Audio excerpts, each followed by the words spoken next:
When I first built my business, I built my business as if I was a consultant in my business. I took my big four accounting corporate background mentality and built my business from that perspective. I didn't build my business as if I was the face and the brand of the business. I also brought my Jamaican mindset, my Caribbean mindset into my business. Don't chat on social, and you should be seen, children should be seen and not heard. And so what that resulted in is me working much harder than I needed to. But more importantly, it meant me leaving myself out. A lot of exhaustion, a lot of unnecessary stress. If I was to rebuild my business, here are the 5 things that I would do. And the first one might actually surprise you, but this is key. I would focus on my self-care. I would make my self-care a priority. Because as Dr. Trim says, self-care is not selfish, it's selfless. Because a better me is a better we, and a better I is a better us. But let's break down what aspect of self-care that I would make a priority. Because I'm not talking about getting my nails done, and I'm not talking about solely, getting massages or facials. No, I'm talking about focusing on my best self. And who knows my best self than anyone else? God, because he created me. So I would focus on doing what God told me to do, serving the clients God told me to serve, pricing it at the level that God told me to serve, knowing that even if I felt uncomfortable, that was okay because God knows what's best for me. God has predestined a plan for me. God knows the end from the beginning. I would also focus on what Jesus demonstrates so well, boundaries. See, Jesus did a lot in his ministry, right? But he was never rushed. When Martha and Mary were like, Jesus, oh my God, if you were here, right? He didn't change his agenda to meet their emotional needs and emotional drama. No, he knew where he ended and where they began. And he knew how to complete his assignment and serve God and not, or serve people and focus on pleasing God. And so I'd be so serious and so intentional about that. I remember early on in my coaching practice, and this is when I was coaching executives and career professionals, and someone reached out to me and I was sharing, who I work with, and they were like, God, you only work with successful people. And instead of saying, you're right, I felt some type of way. Like I didn't accept my assignment and that God has always called me to work with high level individuals, right? The reality is coaching profession is designed for high level individuals, but that's another story for another day. And so when I started out, I again had that mentality, that big four mentality, like, let me take whatever I get, right? I'm not going to say no to non-ideal clients, like, this scarcity mentality that I've always got to be booked, that I got to work with any client, right? That all money is good money. Wrong. And so I'd really, really make my self-care a priority, which again starts with focusing and grounding my relationship in the Lord and having biblical principles throughout my entire business. We know in Proverbs it says that if you please man, it can be a snare. And so all the people pleasing that I used to do in terms of saying yes to clients that I didn't want to work with and having high paying nightmares, saying yes to speaking opportunities that I would be like, why am I here? Or networking opportunities, I would say no more often. And I remember years ago telling a client, I noticed it, that when I would take vacations, I'd make more money. And they were like, what? I'm like, yeah, I'm just noticing when I take vacations, I make more money.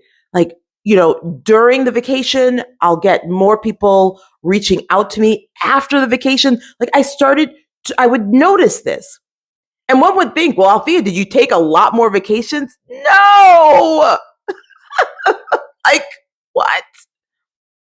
And what I believe and really know to be true is when you're serving higher level clients, they're buying how you show up.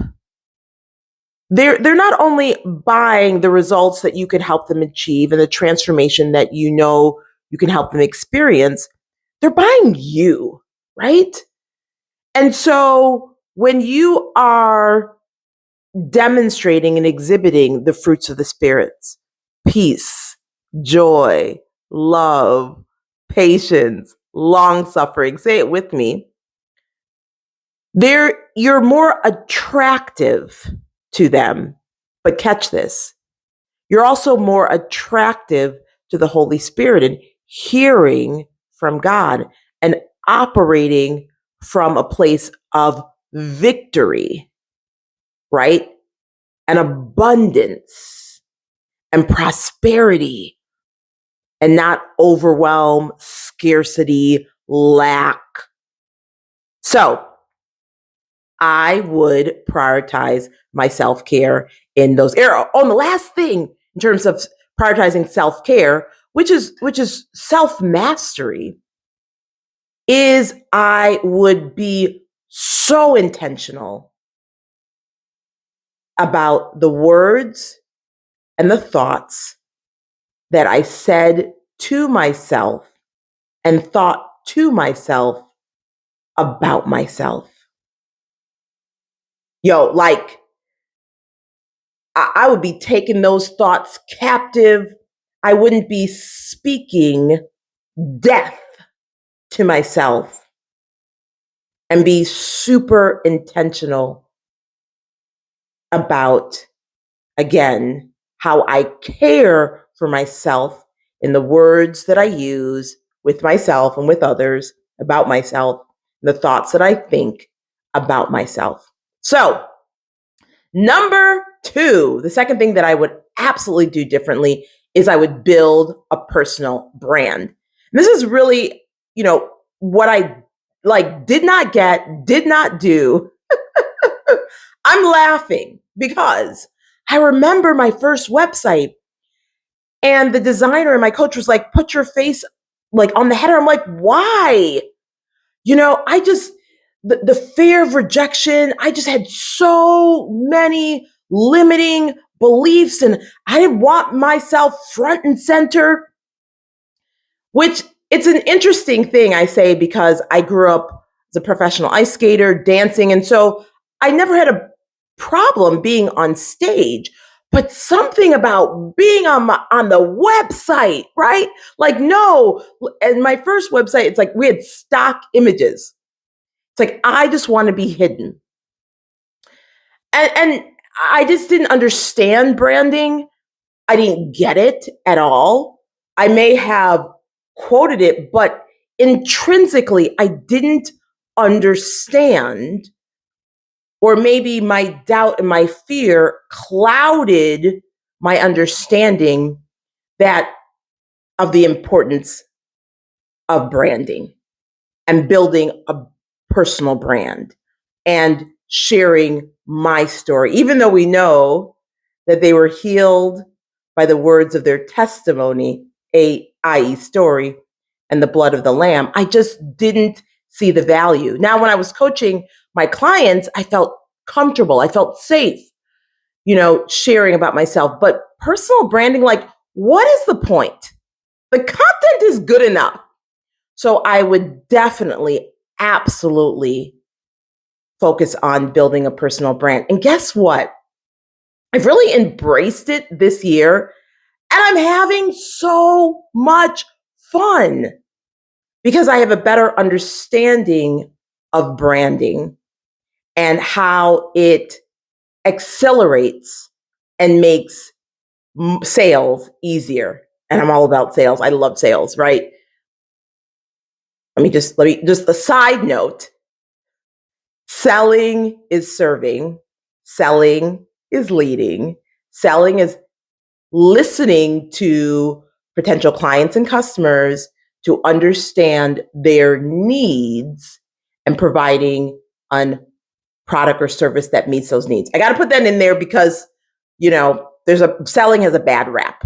So really personal brands. And what we know is that people buy from people, right?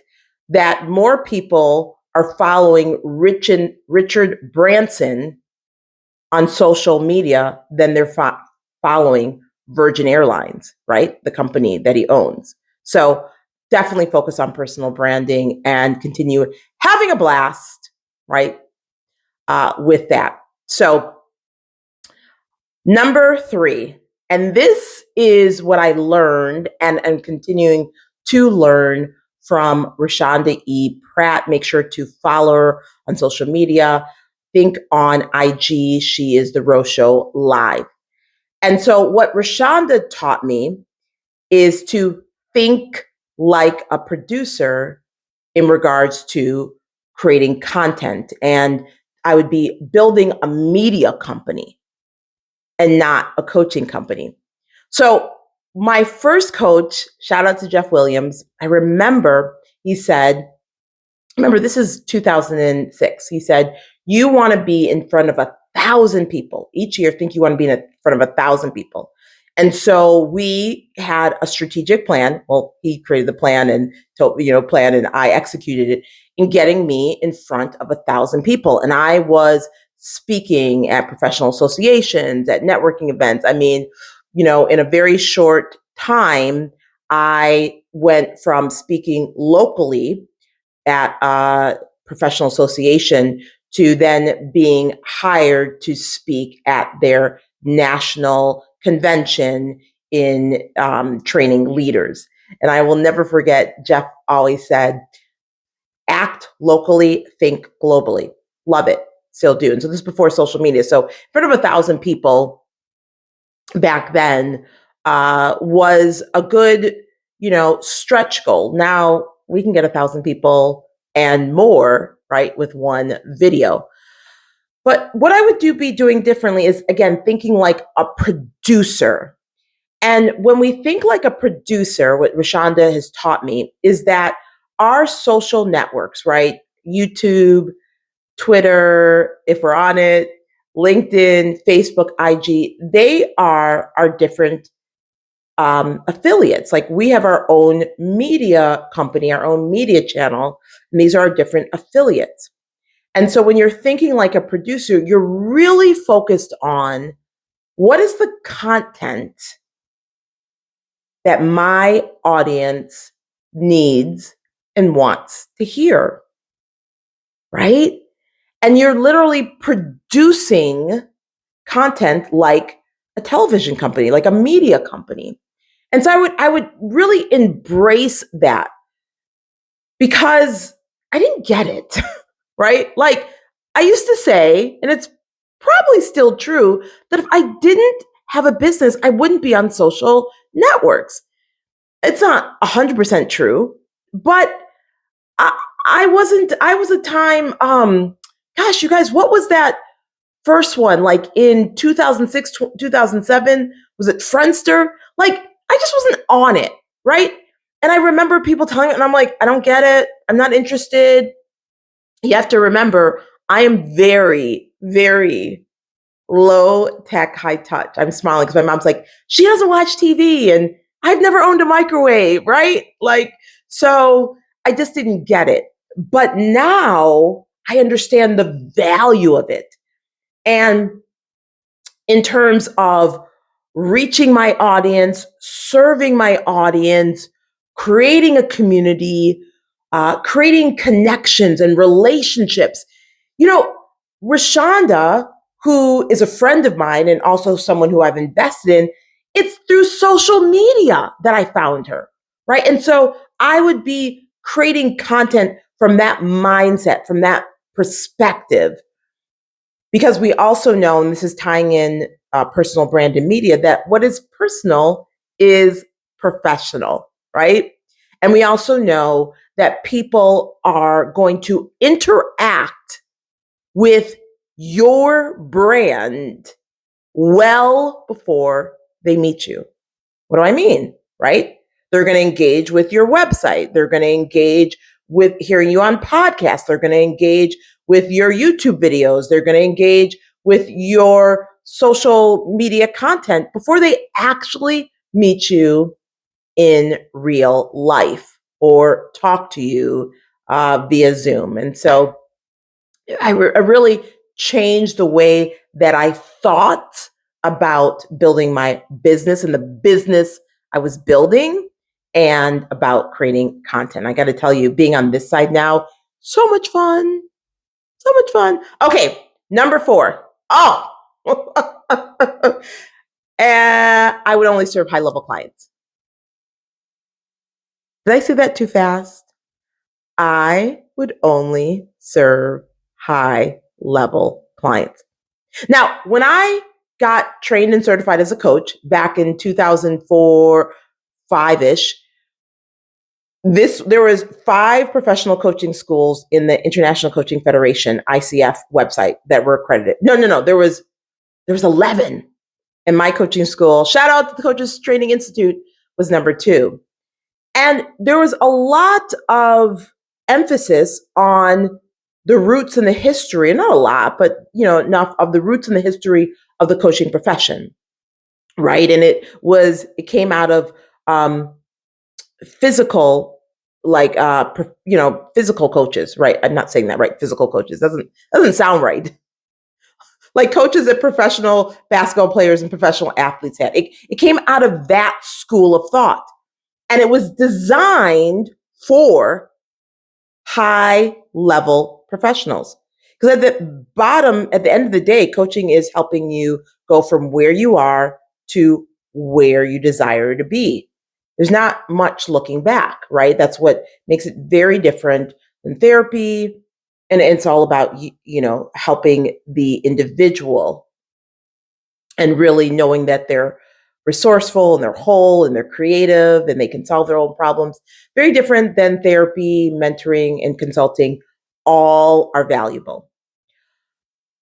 I say that to say that I remember working with higher level clients. I remember working with one executive client that I had, and we worked together over an 8-year period, helped him go, from 3 companies, propel up to like 5 different positions. And it was easy and it was fun and it was challenging and it was rewarding and it was fulfilling. And somewhere along the lines, again, with me abandoning myself, is and taking outsiders' information and outsiders' advice, those who are not in business, going back to self-care and boundaries, is I remember saying, well, I should work with more people. Oh my goodness. Have you ever had a high-paying nightmare client? Like, talk about draining your energy. I need you to type in the chat if you know what I'm talking about. Draining your energy, impacting your confidence, making you question yourself, making you doubt yourself, you working harder than you need to, right? Because then you're beginning to think like, wait, like you just start doubting yourself when who I'm called, this is me. This is what I would do different. I am called to serve high level individuals. I'm called to serve people who do not need 10 and 15, 20 reminders to do the work, people who are action takers, people who are visionaries, who are big dreamers, who do the work, right? People who have been told for years that I'm too much. And so they've developed a bad habit of hiding themselves and have been gotten like negative feedback for wanting to be millionaires and multimillionaires when they have the capability, they have the skill set. And because they have shrunken and tried to hide themselves from their bigness, that they have found that, they were at the seven figure. They may even sold a seven figure business, but they're not around other people who are cheering them on and supporting them. And so they've drawn back. So me, I would only focus on from a coaching one-on-one or one-to-many serving higher level clients. So one of the reasons why I love YouTube is because I can serve a wide range of individuals, because the Lord told me in 2019, you got to do more. You need to serve more. You need to help more. And the more is coming. This is one reason why I created my Grow Your Sales Challenge, my 5-day sales immersive, so I could serve more people, right? But in terms of one-on-one, in unique group containers, high-level clients, that's what I'm called to serve. Period, point blank, no apology around it. Because what I've learned is, we're just not a fit, right? So I am feeling like I'm dragging, convincing, cajoling people to do what they told me they desire to do, they want to do in their vision. And they feel like I'm attacking them and being mean and pushing them. I'm too much. Not a fit. So fourth thing I would do is only serve higher level clients from a one-on-one basis. Books, YouTube channel, my masterclass, my Grow Your Sales Challenge. I created that. The book's coming. It's coming. You know me, do it. That is so I could serve a wider range of clients. Okay. Last one. Yo! This one, maybe you need to do this too. You need to get out of your own way in this area. I would focus on, I'm smiling because I avoided this for so long. I would focus on building funnels instead of growing my email list. Let me say it again. I didn't say it for myself. I would be focused on building and creating funnels instead of just creating and growing my email list. You guys, that word funnels used to be like such a bad, like, don't say funnels. I don't want to hear about funnels. I don't want to be on anybody's funnel. Don't get me on a funnel. The word, I had such a negative stigma around it until I really understood what funnels are. It's like the word money, which I find is so interesting. This is a side note, but there's a point to this.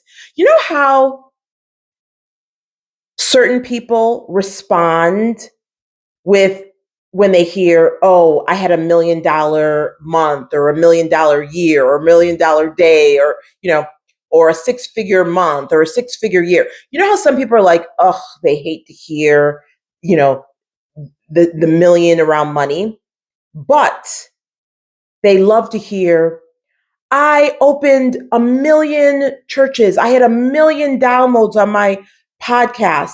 I sold 1 million books. Yeah, I mean, just switch the number, right? That when there's a number associated with money, it's like, ooh, gross. But when there's a number associated with anything else, podcast downloads, uh, uh, books being sold, people being saved, churches being planted. It's like, yes, awesome. Oh my God. I find that really interesting because it's not the number, it's the word. And what we know, it's the word money. It's like the dirty, dirty word, when really money in the hand of kingdom people is just a resource. It's just a currency. I mean, there's nothing wrong with money, just like there's nothing wrong with selling. It's the love of money. It's not money. So that was me with the word funnel. I just had a bad connotation until I really understood what a funnel is. And the difference in building a funnel and growing a list, it's completely different. See, a funnel is helping people have an experience, right? And it's being intentional. This is my words. It's being intentional that you are growing a list of buyers, not consumers. Let me ask you, would you like to have a list of people who just consume your content? Or would you like to have a large list of consumers, right? I don't know, large, 10,000, 20,000, 30,000, 40,000, 100,000. Would you like to have a large list of consumers, people who solely consume your content? Or would you like to have a small list? What's small? 2,000, 5,000, 10,000, 20,000. It's all relative, of buyers, of clients, of customers. I'll take the latter. I'll take the latter. Yeah, that's what I want, right?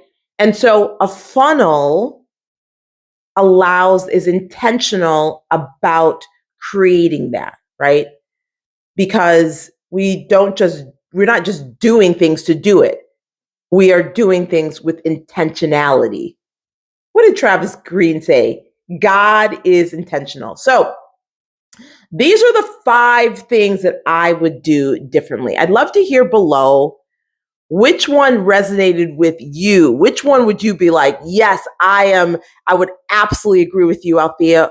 Or what did I leave out that you would do differently? Like you, not me, what you would do differently. I can't wait to have that conversation or continue this conversation below. And listen, if you haven't already grabbed hold of my training, the 7 biggest sales mistakes that female entrepreneurs make that keep them in 7 figures, what are you doing? I'm joking. Kind of. Grab hold of this free training. Why do you want this training and bonus workbook? Because I want you to stop robbing yourself of a fortune.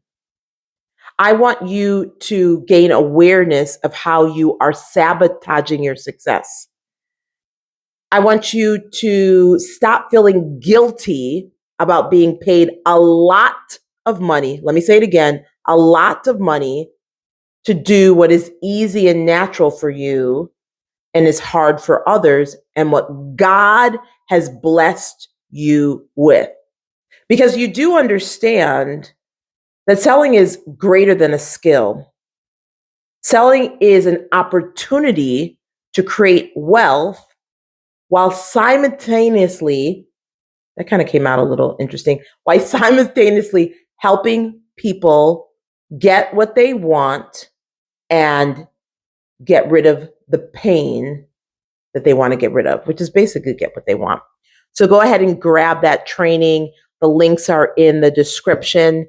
And let me know below which of the 5 you agree with and you too are doing differently now in your business. And what did I leave out? What would you add to that list? Can't wait to see you and continue the conversation there. And see you in the training. Okay, bye for now. Thanks for watching. Subscribe and hit the notification bell so you're notified when we release a new video. Then click the TV to watch the next video. Go to altheamcintyre.com to get your free training on the 7 biggest sales mistakes that keep you from 7 figures.